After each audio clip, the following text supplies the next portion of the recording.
ஓம் முருகா போற்றி. என் அன்பு குழந்தையே, உன்னுடைய வாழ்க்கையில் உன் கஷ்டங்கள் எல்லாம் மாறி நன்றாக வாழ வேண்டும், பெரிய மாற்றம் வேண்டும் என்று கேட்டாய் அல்லவா? நான் சொல்வதை கேள். உன் வாழ்க்கைக்கான பெரிய மாற்றம் வந்து கொண்டிருக்கின்றது. நான் சொல்வது போலவே நீ நடந்து கொண்டால் நிச்சயம் உன் வாழ்க்கை மாறும். உண்மையாகவே உனக்கு ஒரு நிலை மாற்றம் தேவை என்றால் பிறரது பிழைகளை நீ உதாசீனம் செய்துவிடு. பிறர் பிழைகளோடு உனக்கு எந்த தொடர்பும் இல்லை. நீ யார்? அவர்களை பொறுத்த அளவில் குறுக்கிட கேட்கிறார்களா என்ன? அவர்கள் வாழ்வில் குறிப்பிட்ட உனக்கு எந்த உரிமையும் கிடையாது. நீ உன் காரியத்தை மட்டுமே கவனித்து வா. ஆனால் அதே சமயம் உன் பிழைகளை உதாசீனம் செய்து விடாதே. அவற்றை மாற்ற வேண்டியிருக்கிறது. அவற்றை வென்றெடுக்க வேண்டியிருக்கிறது. வழக்கமாக எல்லோரும் தத்தமது குறைகளை கண்டு கொள்ளாமல் பிறரது பிழைகளை பற்றி பெரிதுபடுத்தி பேசுகிறார்கள். அதுதான் அகங்காரத்தின் போக்கு. ஆகவே அகங்காரமற்று இருக்க வேண்டும். முயற்சிதான் வெற்றியின் முதல் படி. அதை அடைய எத்தனை முறை தோற்றாலும் முயற்சியை மட்டும் விட்டுவிடாதே. எண்ணத்தில் தூய்மையும், சொல்லில் இனிமையும், செயலில் நேர்மையும் கொண்டு அற வாழ்க்கை வாழ்ந்து வந்தால், நாம் எளிமையான வாழ்க்கையை வாழ்ந்து வந்தால் நிச்சயம் நம்முடைய வாழ்வில் நல்ல மாற்றங்கள் ஏற்படும். உனது எண்ணங்கள் அனைத்தும் தவறாக நடக்கின்றது, என்ன செய்வது என்று யோசிக்காதே. அனைத்தும் மாறும்.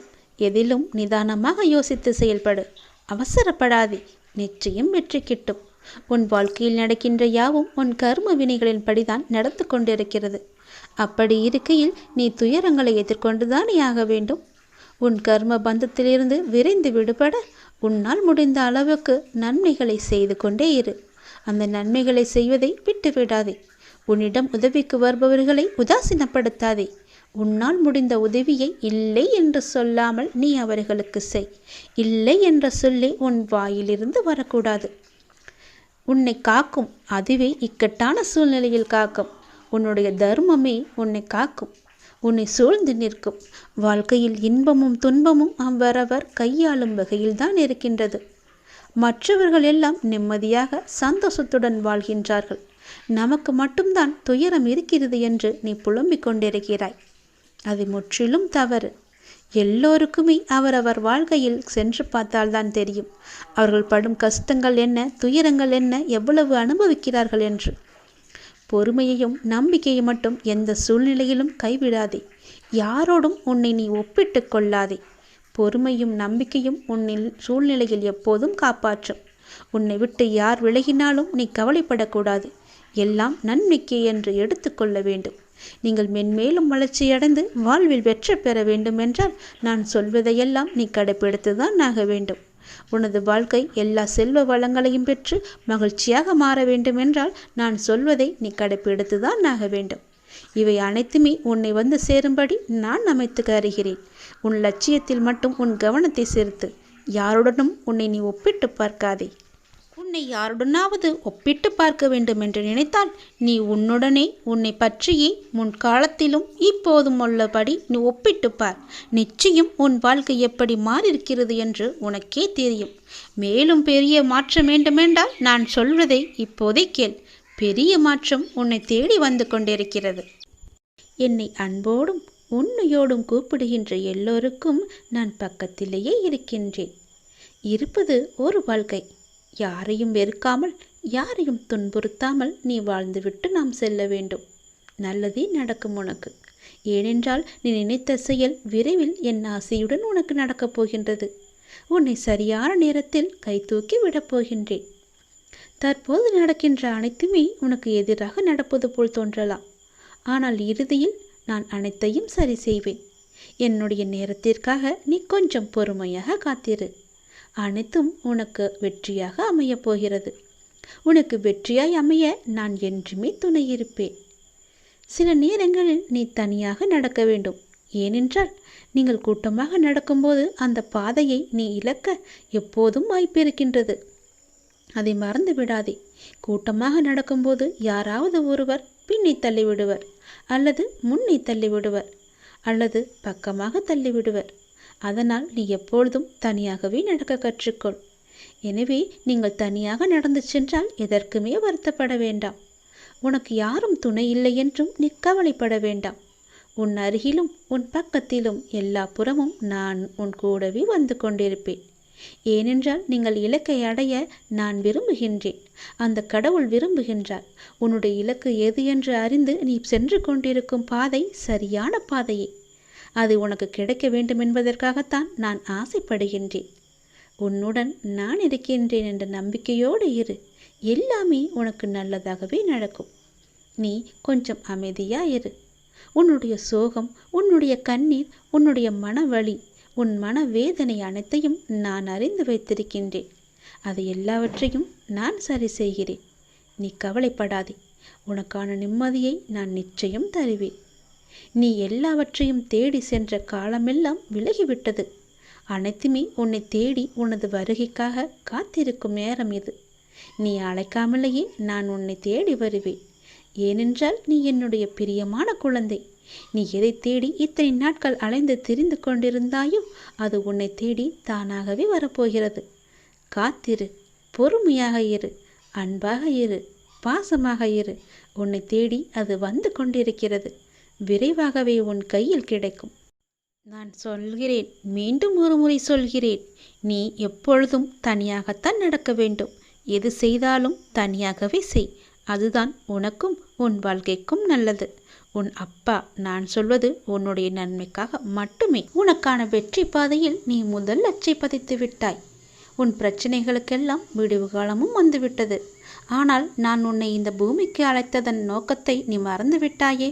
மீண்டும் ஞாபகப்படுத்துகிறேன், கேள். நான் எப்பொழுதுமே உன்னை தனியாக விடமாட்டேன்.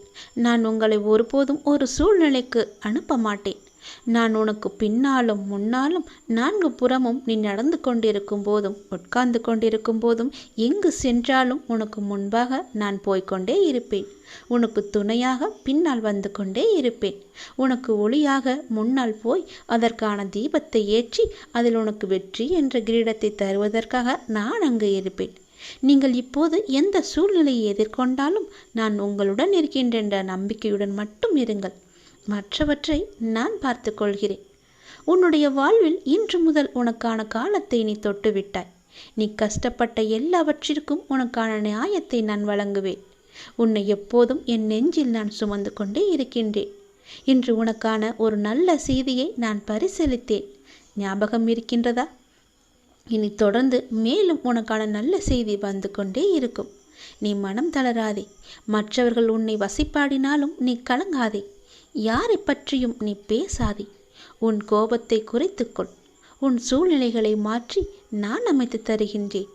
உனக்கான வெற்றி பாதையில் நீ முதல் அச்சை என்று நீ பதித்து விட்டாய். விரைவில் அது நீ ஓவியமாய் பயணிக்கப் போகின்றாய்.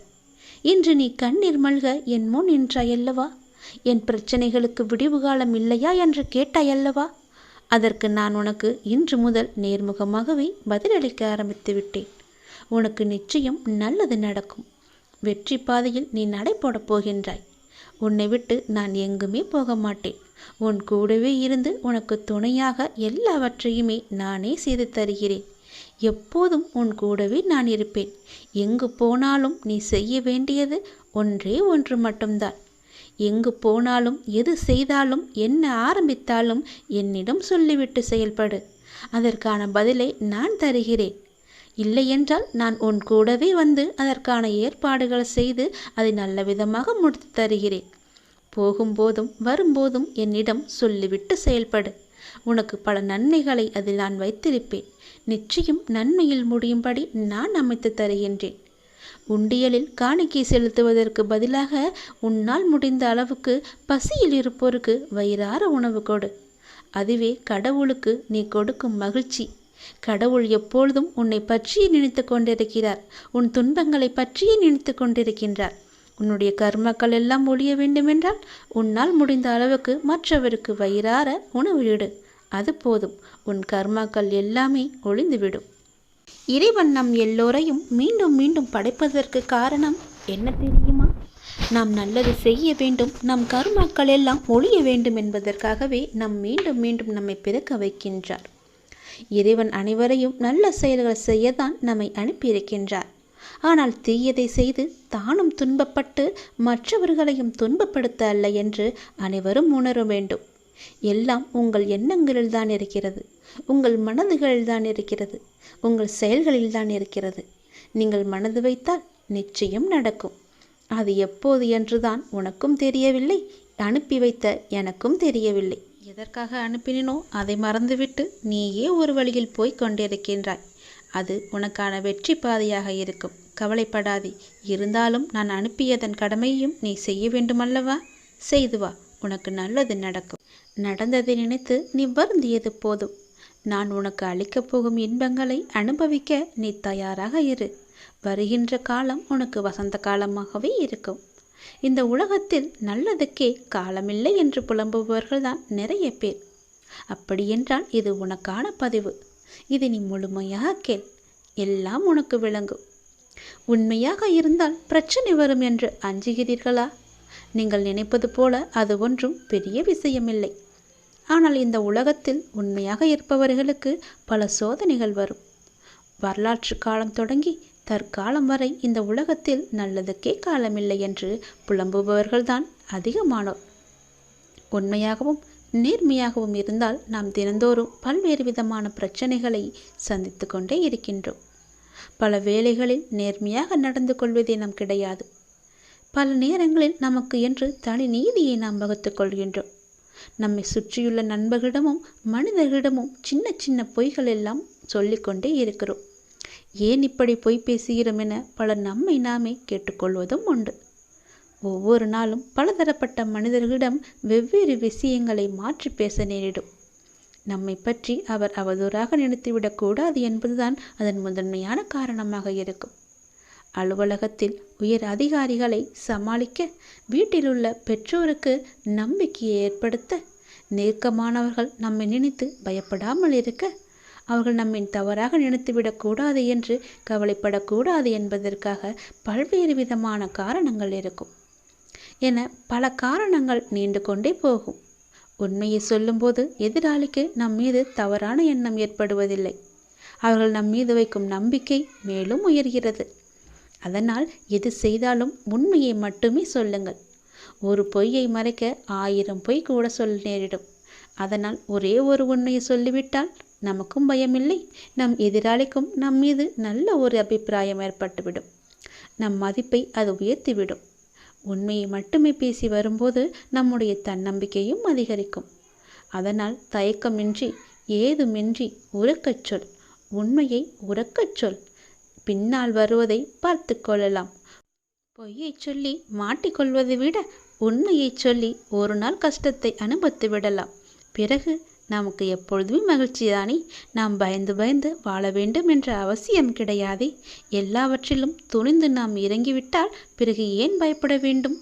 உண்மையை உரக்கச் சொன்னால் எதற்கு நாம் பயப்பட வேண்டும்? உண்மையை மட்டும் பேசினால் யாருக்கு நாம் பயப்பட வேண்டும்? உண்மையை உரக்கச் சொல்லுங்கள். உனக்கு மட்டுமே நீ பயப்படு. கடவுளுக்கு மட்டுமே பயப்படு. உன்னை படைத்த இறைவனுக்கு மட்டுமே நீ பயந்து வாழ். நிச்சயம் உனக்கு நன்மைகள் பல நடந்து கொண்டே இருக்கும். உனக்கான காலங்கள் எல்லாம் கனிந்து வந்துவிட்டது. உனக்கான நேரமும் கூடி வந்துவிட்டது. இனி உனக்கு எப்போதும் பயமே கிடையாது. யாம் இருக்க பயமே.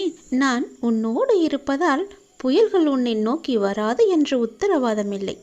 ஆனால் எந்த புயலாலும் உன்னை மூழ்கடிக்க முடியாது என்பதற்கு நான் உத்தரவாதம் அளிக்கின்றேன். சில மாற்றம் உருவாக பல ஏமாற்றங்களை நீ தாங்கிக்கொள். சந்தோஷம் தொடர்ந்து வர பல சங்கடங்களை நீ கடந்து செல். வெற்றி மேல் உனக்கு வெற்றி வர தோல்விகளை நீ கடந்து செல். காலங்கள் கனிந்து வரும் நேரம் வரை நீ பொறுமையாக காத்திருக்க வேண்டும். நான் சொல்வது புரிகிறதா? ஞானத்தை தேடி நீ எங்கும் அலைய வேண்டாம். இது உயர்ந்தது, இது தாழ்ந்தது என்று எந்த கணம் நீங்கள் பிரித்து பார்க்கின்றீர்களோ அந்த கணமே ஞானோயத்துக்கான கதவு முற்றிலும் மூடப்பட்டு விடுகிறது. புனிதம் என்றும் அசிங்கம் என்றும் பாகுபாடும் எதையும் காட்டாதவர்கள்தான் மேன்மையான நிலைக்கு போகின்றார்கள். ஒரு சாது கடைத்தெரு வழியே நடந்து கொண்டிருந்தார். இறைச்சி விற்கும் கடையில் நின்றிருந்த ஒரு வாடிக்கையாளரின் குரல் சாதுவின் காதில் விழுந்தது. பன்றி இறைச்சி வேண்டும், இருப்பதிலேயே எது முதன்மையான பகுதியோ அங்கே இருந்து வெட்டிக்கொடு என்று கேட்டார். கடைக்காரன் குரல் சொன்னது, அந்த இறைச்சியில் முதன்மையான பகுதி என்று எதுவும் இல்லை. இதை கேட்டதும் சாது ஞானம் அடைந்தார். ஞானம் அடைவதற்கு 2 வழிகள் இருக்கின்றன. ஒன்று, எல்லாமே புனிதம் என்று பார்ப்பது. இரண்டாவதோ எல்லாமே அசிங்கம் என்று பார்ப்பது. இரண்டிலும் பாரபட்சமற்ற தன்மை இருக்கிறது. அதை தெரிந்து கொள். இது உயர்ந்தது, இது தாழ்ந்தது என்று எந்த கணம் நீங்கள் பிரித்து பார்க்கின்றீர்களோ அந்த கணமே ஞானோதயத்துக்கான கதவு முற்றிலும் மூடப்படும் என்பதை நீ உணர்ந்து கொள். பன்றி இறைச்சியில் இந்த பகுதி ருசியாக இருக்கும், இதில் எவ்வளவு ருசி இருக்காது என்று இறைச்சி விற்பவன் பாகுபாடு பார்க்க தயாராக இல்லை. இதை கவனிக்கும் சாதுவுக்கு இந்த பிரபஞ்சத்தில் மேன்மையற்ற அம்சம் என்று எதுவும் இல்லை என்பது சடார் என்று உரைக்கின்றது. பகுதி பகுதியாக பிரிவினை செய்து ஒரு பகுதியை கொண்டாடி கொண்டும் மற்றதை அவதூறு சொல்லிக்கொண்டும் உலகத்தை பார்ப்பதை விடுத்து எல்லாவற்றையும் ஒருமித்த ஒன்றாகவே பார்க்க தொடங்குங்கள். நிச்சயம் ஞானோதயத்துக்கான வழி என்பது உனக்கு விளங்கும். அதற்கான கதவு உனக்காக திறக்கப்படும். நான் சொல்வதை ஏற்க மனம் இருந்தால் அதை ஏற்றுக்கொள். இன்பம் துன்பம் என்பது எல்லோருக்கும் வரத்தான் செய்யும். அதை நீ சமமாக ஏற்று வாழ பழகி கொண்டால் உன்னுடைய வாழ்க்கை சமமாக இருக்கும். எந்த மேடுபடமும் இல்லாமல் சந்தோஷமாகவே நீ போய்கொண்டே இருக்கலாம். எந்த பெரிய புயலும் உன்னை எதுவும் செய்யாது. எவ்வளவு பெரிய ஆபத்து வந்தாலும் அதிலிருந்து நீ சீக்கிரமாகவே மீண்டு வந்து விடலாம். அதனால் நான் இதற்கு உத்தரவாதம் தருகிறேன். நீ எதையும் மேலாகவும் கீழாகவும் வைத்து பார்க்காதே. எல்லாம் சரிசமமாக எண்ணிப்பார். உனக்கு நடப்பது நன்மையாகவே நடக்கும். சில மாற்றங்கள் உனக்கு தேவை என்று எதிர்பார்த்து காத்திருக்கின்றாய். அதற்கு நீ பல ஏமாற்றங்களை நீ சந்தித்தும் வந்திருக்கின்றாய் அல்லவா? சந்தோஷம் உனக்கு தொடர்ந்து வர வேண்டுமென்றால் உனக்கு வந்த சங்கடங்களை எல்லாம் நீ கடந்து அதன் வழியே நீ வா. வெற்றி மேல் உனக்கு வெற்றி வர வேண்டுமென்றால் பல தோல்விகளை நீ கடந்திருப்பாய் அல்லவா? அது போலவே இதையும் நீ கடந்து வா. காலங்கள் கனிந்து விட்டது, அதுக்கான நேரமும் வந்துவிட்டது. பொறுமையாக இருந்ததற்கான நல்ல பலனை நீ பெறப் போகின்றாய். சந்தோஷமாகவே அதை நீ அனுபவிக்கப் போகின்றாய். நல்லதே நடக்கும் உனக்கு.